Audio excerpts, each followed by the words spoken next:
Something unexpected is happening in Rome, and it's happening quickly. For a long time, many faithful Catholics have waited, prayed, and hoped for real, meaningful change within the Church. Now, with the arrival of Pope Leo, that long-awaited, change may finally be starting.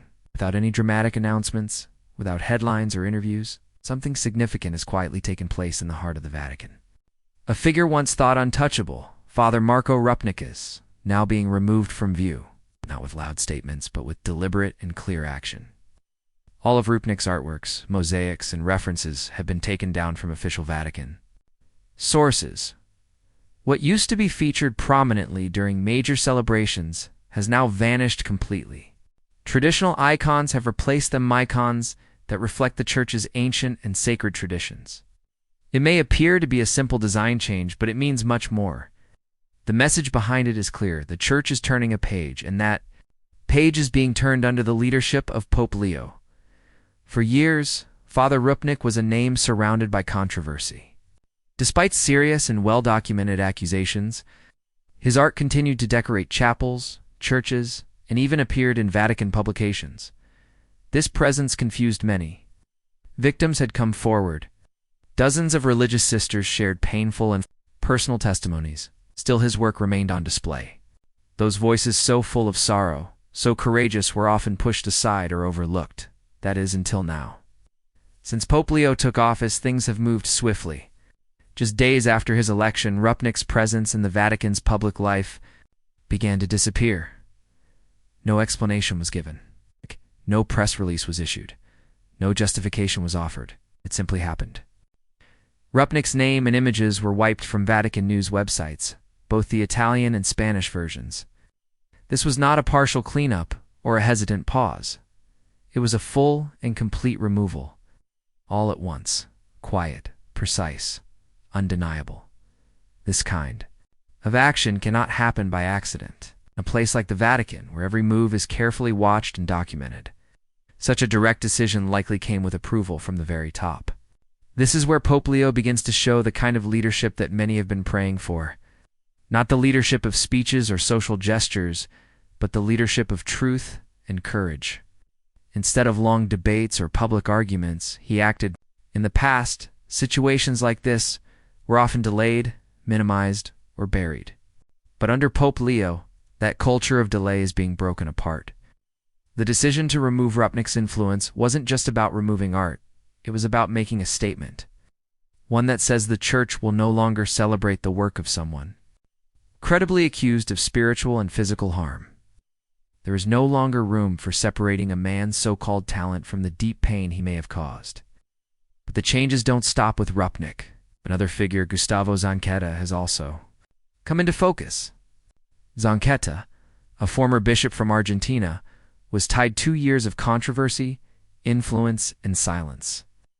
Despite being sentenced to prison for the abuse of seminarians, he continued to hold on to authority.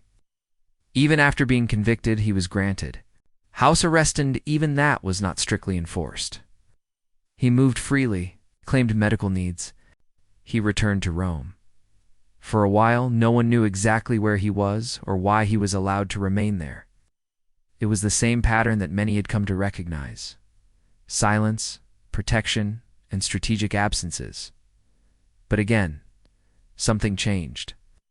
Soon, after Pope Leo took office, Zanchetta quietly left Rome and returned to Argentina. He is now living in a convent. There was no dramatic exit, there were no public words, but the message was loud enough for those who were listening. It seems Zanchetta did not choose to leave. He was told to go. And that speaks volumes. This too is a clear shift under Pope Leo. In the past, powerful individuals often received more protection than accountability.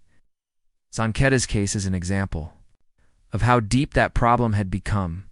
Bishop convicted of serious wrongdoing still allowed access to the very places where he once held influence, but no more.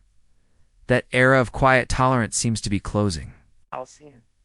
In its place is a new approach, one that does not rely on public spectacle, but on firm direct action. Pope Leo is not just removing names or artwork, he is reshaping the culture of responsibility within the Church. He is telling the world that those who have used their authority to harm, rather than to serve, will no longer have a place of honor. These decisions, first Rupnik, then Zanketame, seem quiet, but they are powerful. They are not acts of revenge. They are acts of restoration. The Church is not simply punishing individuals. She is returning to her mission. For too long, a harmful system had taken root, one where silence was rewarded and injustice was ignored. Certain priests and bishops, even when surrounded by scandal, were allowed to remain in positions of influence. They were protected by friendships, hidden behind closed doors, or moved quietly from one place to another. It wasn't just about one person, it was about a whole structure that valued status more than truth, connections more than courage. Under Pope Leo, that structure is being dismantled. What's happening now is not a publicity campaign. There are no slogans or carefully planned media events. There is only a quiet but steady movement toward truth. These removals weren't temporary. They weren't half measures. They were final. They were swift. And they were done without hesitation. The message is clear. The Church will no longer tolerate the presence of those who have betrayed her trust. No matter how well known they are, no matter how gifted, no matter how protected they once were, there is no longer a place for them in the life of the Church. That message has been heard. Bishops, priests, and leaders across the world are watching closely. They know now that the old ways of hiding, denying, or delaying are no longer safe paths. The time of avoiding responsibility is over.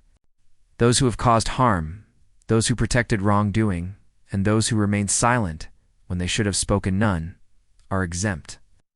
Under this new papacy, the walls of protection are beginning to fall. This is a moment of real accountability, but it is more than that. It is also a moment of renewal. These changes are not just about removal. They are about return. Return to the gospel.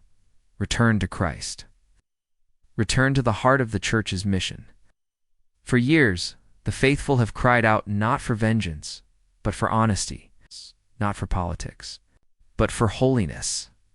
And now, finally, there are signs of hope, not in words but in actions, quiet actions that speak louder than any statement. It is not about punishing for the sake of punishing. It is about cleaning the wounds so that healing can begin. This new path under Pope Leo is deeply evangelical. It is about truth.